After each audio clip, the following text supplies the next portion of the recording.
Welcome to the Catapult Effect, a podcast where professionals like you turn challenges into opportunities for extraordinary growth. If you're tired of struggling, feeling lost, and ready to catapult yourself into the best version of you, then you're in the right place. Here's your host, Katie Wrigley. Welcome back to the Catapult Effect podcast. I am your host, Katie Wrigley. I wanted to share with you in a quick solo episode about a new concept that I have been noodling since I was introduced to it through the Heroic app over the weekend. And that is the concept of Healthspan and Lifespan.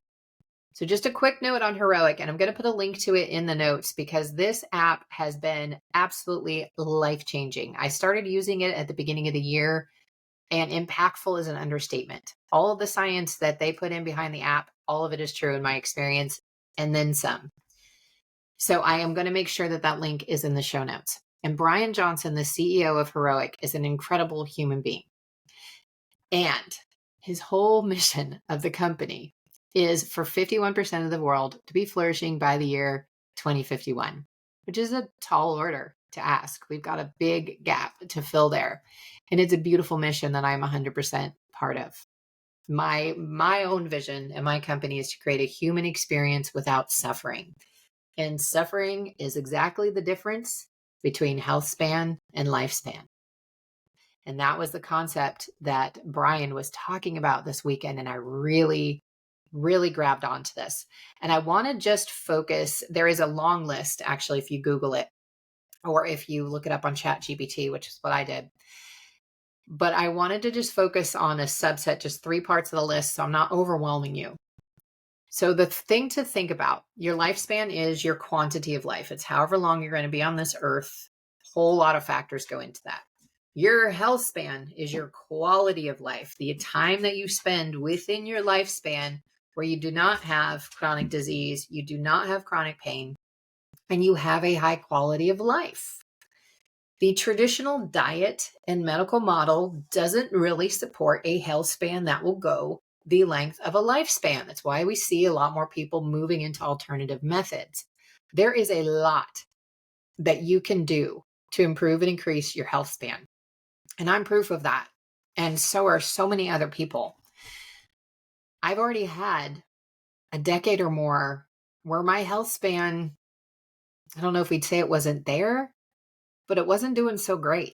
And I had a lot of fear of what life was going to look like later down the road because my pain levels were so high. There was no way that the state that I was going to be in was going to scale for another 20 to 30 years. And it was terrifying. Like, I remember so many times sitting on my couch in Colorado and just kind of staring at the wall in front of me, zoning out from the TV and just thinking things have got to get better because if they don't, this is not going to scale until I'm 70. And I think I was 43 at the time as I was thinking that. And now I'm almost 50 and I feel better than I ever had in my life. I feel better than I did before I turned 40. And so that's proof of just how resilient we are as human beings.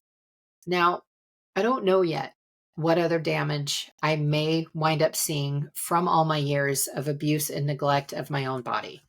As I've talked about in other episodes, I engaged in a lot of addictions that were not healthy, including recreational drugs, binge drinking. Luckily, I got out of the promiscuity unharmed. But there are things that I wasn't proud of that did a lot of damage to my physical body and to my organs. And I ate a hell of a lot of sugar, which is one of the worst, most toxic substances that you can put in your body. More on that in a minute. So I don't know if I have been able to balance all those. What I do know is I have put in a Herculean effort into reversing the damage that I've done to myself. And I also know, because of everything we're going to talk about today, that the best way that I can ensure that I improve and increase my health span is by continuing to do the work that I'm doing now. So I wanted to just take a subset of all the things that you can go Google health span versus lifespan, or how can I create a better health span for myself? And you're going to get a lot of the same answers that I did, whether you use ChatGPT or Google. I encourage you to dig in, go to the longer list if you want to. I had initially started this episode and started to read the list and I was overwhelming myself. So I figured, and I already do all those things and I was still overwhelming myself. And so I figured if you my cherished listener is just now embarking on a wellness path, I don't want to overwhelm you.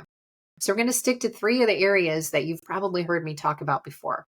And that is brain health, diet and movement. They go hand in hand, and also stress management. These are 3 of the most important pieces, I think. And a lot of the other pieces on the list, if you do Google Healthspan versus Lifespan and how you can improve your health span, a lot of the other things on that list can be taken care of by a subset of these areas: the brain health, diet and exercise, and stress management. So brain health, cognitive movement obviously fits in here. But for those of you who don't do cognitive movement, there are still plenty of things that you can do to help improve and increase your brain health. Having a desire to learn, being in constant learning is a great way to positively stimulate your brain, and not all on your mobile device. See if you can find some learning that is in the brick and mortar world, is in books that you can actually hold in your hands, and they're not on electronic devices. The electronic device is going to stimulate your brain in ways that you may not like. It's not the healthiest brain stimulation, but learning new information that creates new neural pathways in the brain, that is going to help increase your brain health. The other thing that you can continue to do for brain health and for your health span is making sure that you have an active social life, or some components within social lives. Brene Brown has done a lot of research around the impact and the danger of loneliness. And it's alarming. I'm not going to go into that in here, but again, I encourage you to do more research on your own if you'd like to. I want to stay focused on the health span topic. Socializing is a great way to stimulate your brain. And I don't mean socializing with everybody with a mobile device in their hand. Science shows that even when a device is out, even if it's powered off and it's upside down, it is still going to grab people's attention in the room. So put those devices where no one can see them, engage in eye-to-eye contact with people in the brick and mortar world, and see what happens to your mood, to your overall brain health as you allow more social activities.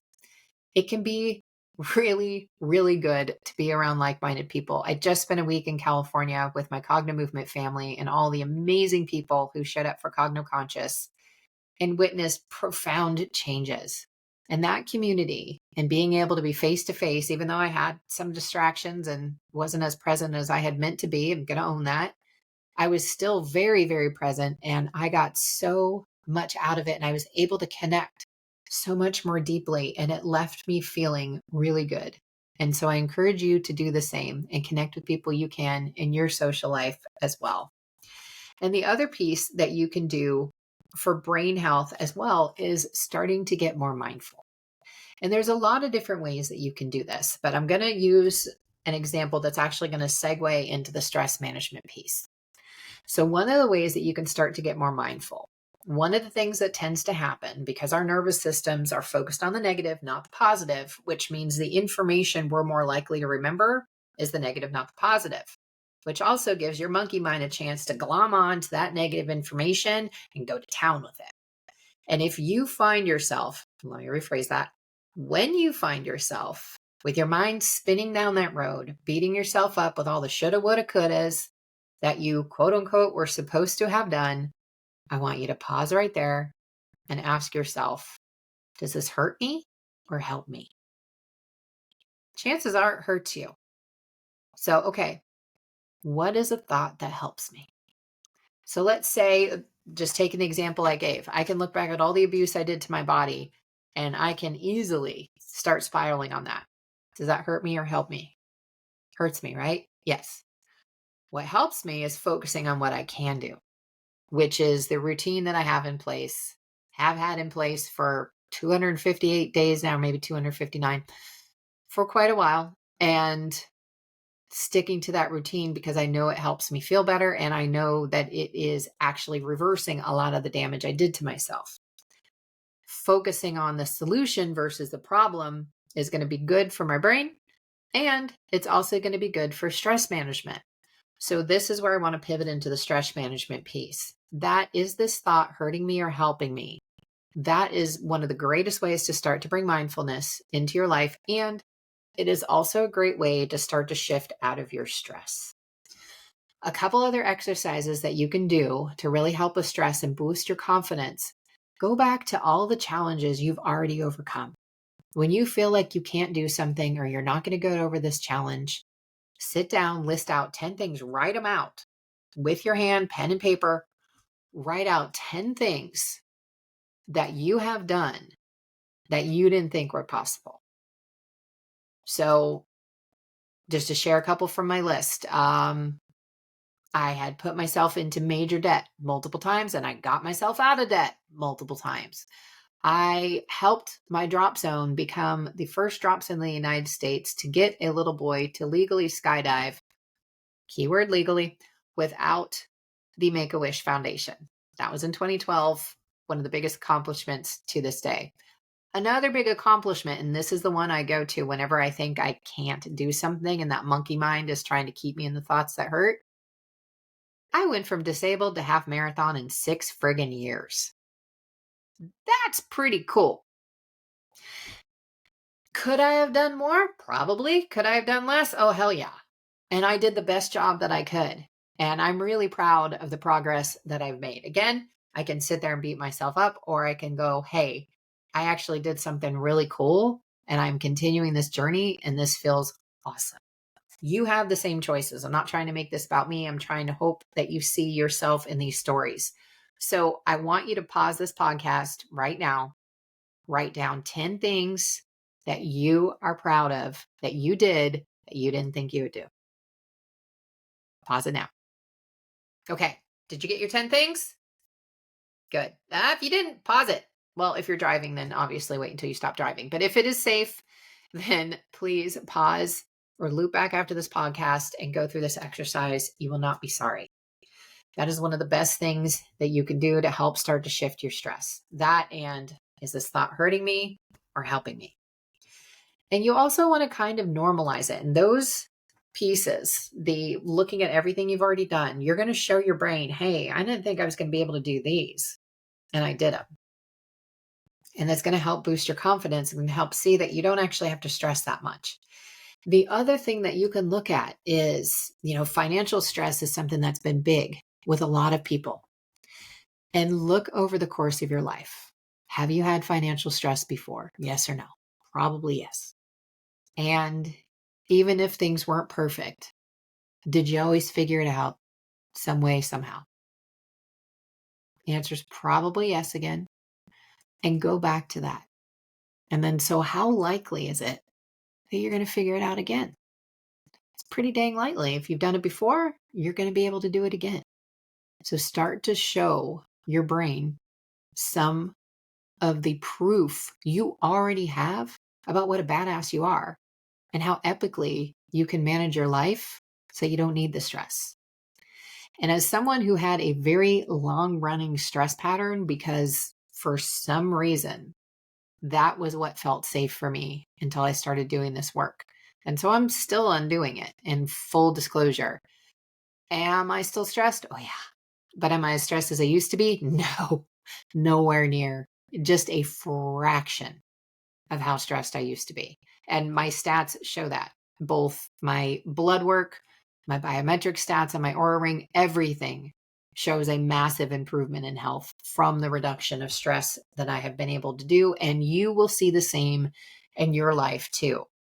I have seen people that I know in my life who have had cancer start to come back again. A cancer that, by the way, was supposed to kill them. So they had already beaten the odds and they were still in a stressful career.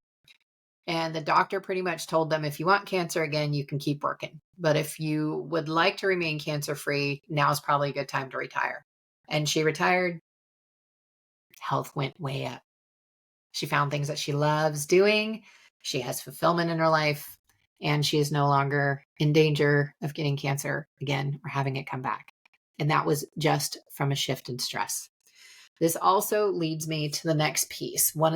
Another great way to manage stress is exercise. And this also ties directly back into the Healthspan again. So there's a lot of different types of movement. There's doing weights, there's yoga, there's Pilates, there's Orange Theory, there's CrossFit, there's everything that you can imagine is out there to do. Water sports, snow sports. There's something for every season, every climate. indoor, outdoor. You may not be in a position to really be super active, but I still challenge you to see how you can move your body. Even if you're in a wheelchair, how can you move your body today that's beneficial? Even if you can't walk, there are ways that you can still move and give yourself some exercise, get that pulse going, get that cardiovascular system working and giving it a little bit of positive stress so that it grows and feels better and is stronger for you. There is still something you can do. So I do want to challenge those of you who are not very mobile to look and see what exercise is available to you. Reach out to your physical therapist, to anybody else that you're working with, and ask them for guidance. You want to move. It is going to help your health span. Now, for those of you who don't have an excuse other than I don't have time, I want to challenge you on the time thing. And actually, we can go over your schedule together. And I bet if we do, we can find some time where you can sneak in some exercise. It doesn't have to be an hour or 2 hour block. You can sneak in 10, 15 minutes here, 20, 30 minutes there. Maybe if you have that block. If you don't have more than 10 or 15 minutes, find a few 10 to 15 minute blocks during the day. You want to also have a mix. So one of the things that they recommended, again, this came out of the Heroic app, was you want to have 3 to 4 hours worth of zone 2, which is really like low pressure cardio. I think it's right below the fat burning zone. I may be wrong on that, or maybe the bottom of the fat burning zone. There's all sorts of ways to figure that out. That's not my wheelhouse, and I don't want to muck up the water. But figure out what your zone 2 is. I believe it's like I don't remember what it is, so I'm not even going to try.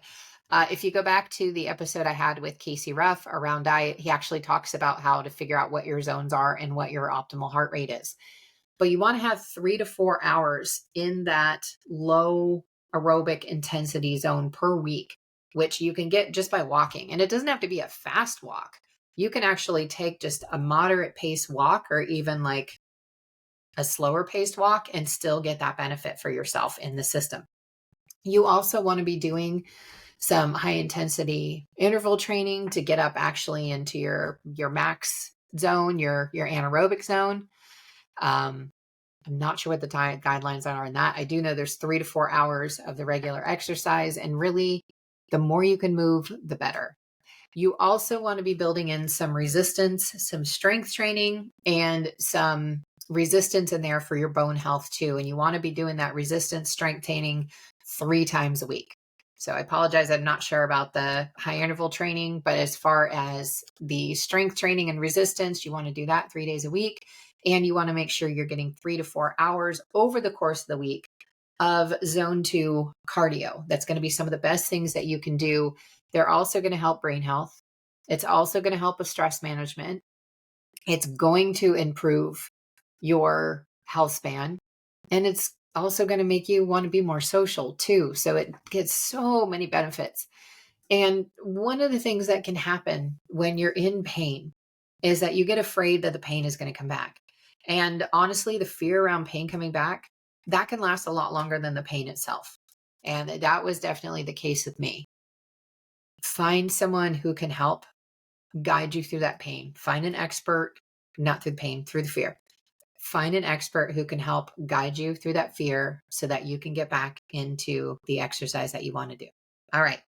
So in review, I want you to take one of these 3 areas, please, as your follow-up from this episode, because podcasts are great, but unless you're putting action and integrating it into your life, it's just useful information that just sits there and no one does anything with it. So out of the 3 things, brain health, movement and diet, or stress management, I want you to pick one area that you're going to start to work on. Either it's increasing your mindfulness and finding when is this thought hurting me versus when is this thought helping me, your stress management piece, whatever it is in there that works for you. I want you to start with one of those this week. If you've been thinking that maybe you want to start moving, start small. That's the other note I want to make sure I mention. If you haven't been moving at all, please don't go directly to 3 hours of exercise a week. That may be a little bit too much for your body, depending on where you are. But you want to get there as the goal. So if you haven't been exercising, give yourself time to ramp up to those levels. and you will benefit from it. I believe that is all I wanted to do. So again, one last review. Choose brain health, movement and diet, or stress management, and start to practice one piece. Even if you just take this thought hurts me, okay, and this one helps me, and you go into the help me thought, that's a win. Thank you guys so much for joining me. I have a bunch of amazing guests that are going to be coming up over the next several weeks. And please stay tuned, because I'm actually going to be creating a free masterclass for all of you. And I am hoping that you're going to be checking it out. I'm going to be attaching it to this podcast over the next few episodes. So please come back again next week and join me. And until then, be well. Thank you so much for your time. Thank you for joining us today. If you enjoyed this episode, please share it with a friend and leave a 5-star review, which helps grow the podcast and reach others just like you. While you're at it, connect with Katie on social media. You can find her on LinkedIn, TikTok, Facebook, and Instagram as @CoachKTDubs. That's CoachKTDubs. This has been the Catapult Effect with Katie Wrigley. Thanks for listening.